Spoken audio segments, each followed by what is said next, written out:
신용환 교수님은 지난 윤석열 캠프에서 어떤 역할을 하셨죠?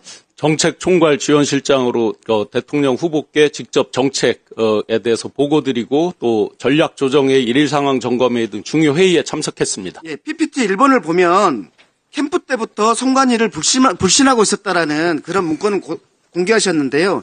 여기에 보면은 집계 과정에서 컴퓨터 알고리즘을 조작한다. 이럴 수 있다라는 거고, 그리고 검증은 서버 확보와 로그인 기록 확보를 통해서 해야 된다. 이렇게 돼 있는데, 그러면 이 캠프 때부터의 생각이 지금까지 이어져 온 거라고 봐도 되겠습니까? 네, 부정선거 관련 관리대책이라는 문건입니다. 캠프 때도 지금 저 빨간 박스 보시면 검증 과정에서 서버를 확보해야 된다, 로그인 기록을 확보해야 된다.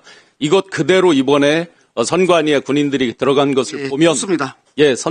대선 때 생각이 그대로 이어져 온 것 같습니다. PPT 2번을 보겠습니다. 이것은 유경준 의원이라고요. 국민의힘 전 의원입니다. 통계청장 출신입니다. 2월 21일 날 중앙일보에서 인터뷰를 했어요. 그 내용이 뭐냐면 지난 대선 직후인 22년 4월경에 윤석열 대통령하고 부정선거 음모론에 대해서 설전을 벌였다라는 거고, 그때 윤석열 대통령의 내용이 뭐냐면 자신이 5%에서 10%를 이길 선거인데 부정선거 때문에 간발의 차이로 이겼다. 그러니까 부정선거라라고 주장했다고 합니다. 그러면서 이번 인터뷰에서 이렇게 얘기하고 있어요. 통계학의 기본도 모르는 말도 안 되는 소리라고 일축하고 있습니다. 질문하겠습니다. 지난해 PPT 3번을 보면은 지난 대선 직전에 이준석 대표도 10% 차이로 승리한다고 이렇게 자신하고 있거든요. 그래서 묻습니다. 윤석열 후보와 이준석 당대표가 10% 차이로 이긴다라고 하는 근거가 무엇이라고 생각합니까? 명태균 씨가 1차에부터 9차까지 2022년 2월 28일부터 3월 8일까지 9차례 매일매일 조사를 합니다. 거기에 보고해 보면 약 5에서 10%를 계속 당시 윤석열 후보가 이기는 걸로 돼 있습니다. 마지막 9차 보고서에 보시면 9.1% 이기는 것으로 나와 있고 봉황무늬에 금색으로 당선 확실이라고 되어 있습니다. 즉 9.1% 봉황무늬 당선 확실 이런 것들이 윤석열 당시 후보에게 확신을 심어줬다고 생각합니다. 그러니까 10%이 승리 얘기는 명태균 보고서에 근거가 있을 것이다. 상당히 그 근거에 기초해서 그렇게 확신했다고 생각합니다. 예, 저는 윤석열 대통령이 부정선거 때문에 계엄을 한 것이 아니라 계엄 후 이유를 만들기 위해서 부정선거에 핑계를 댔다고 생각합니다. 왜냐하면 오늘 나왔던 여인영 방첩사령관에게 보고했던 문서에도 부정선거의 가능성이 없다라고 돼 있고, 윤석열 자신의 친구인 사무총장도 그럴 가능성이 없다고 하는데 계속해서 이걸 얘기하는 것은 이것을 핑계로 다른 목적이 있었다라고 보입니다.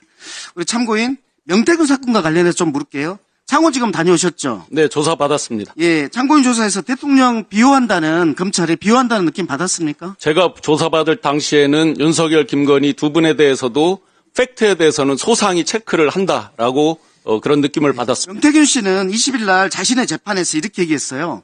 검찰이 조사할 때 뭐라고 얘기했냐면 황금폰을 제출하면 우리도 부담이 된다. 그래서 전자레인지에서 돌려서 폐기해라. 나는 아이폰을 쓴다. 비밀번호가 16자리다. 다음에 당신도 이렇게 써라.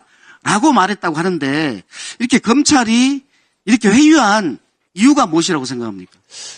그 명태균 씨 수사보고서가 11월 4일 날 작성되고 2021년 그리고 3일 후에 11월 7일에 윤석열 대통령의 대국민 담화에서 윤석열 대통령이 명태균 씨 관련성에 대해서 완벽하게 부인을 합니다. 그게 일종의 가이드라인이 돼서 수사하는 당국에서 현직 대통령에 대해서 상당한 심적 압박을 받았을 것으로 생각됩니다. 그러면 12월 2일 날 강혜경 씨가 명태균 PC를 되돌려달라고 한 것도 있는데 그런 압박이 계속 작용해서 이번 계엄이 있었을 것이라고 생각한다는 거죠? 제가 소상히 자료를 제출한 것과 그리고 강혜경 씨가 PC를 돌려달라고 한 것 그리고 명태균 변호인들이 휴대폰을 제출할 수 있다는 것 이런 것들이 큰 압박이 됐을 거라고 그리고 봅니다. 그 하나만 더 물을게요. 그 명태균 씨의 엉터리 비공개 여론조사가 있는데 이 역할 외에도 명태균의 다른 역할들이 있었다고 보이는데 이것은 어떻습니까? 캠프에 상당한 역할을 한 게 경선 룰과 경선 일자 시간이 없으니까 것까지 영향을 미쳤다고 봅니다. 이거 하고 이 부분 하나 하고 그리고 네, 그렇게 해주세요. 이 부분 금방 제가 물었던 이 질문에 대해서 조금 더 자세하게 사례가 있었는지. 네, 수사보고서에 8월 19일자, 2021년 8월 19일자를 보면 명태균 씨가 먼저 김건희 씨에게 경선 룰과 일정에 대한 걸 중앙당 누군가로부터 받아서 김건희 여사에게 보내는 게 있습니다. 그 내용을 제가 제 파일을 찾아보니까 동일한 파일이었습니다. 그런데 그걸 보내고 나서 룰과 일정이 바뀝니다. 국민의힘 경선 룰과 일정. 그런 것들로 봐서 명태균 씨는 상당히 당에 그리고 김건희 여사 등등의 큰 위상 역할을 갖고 있었다라고 확신합니다. 정한. 예, 조력자 수준을 넘어서 함께 공동정권을 증인. 창출한 사람이라고 생각합니다. 이따 추가를 하십시오.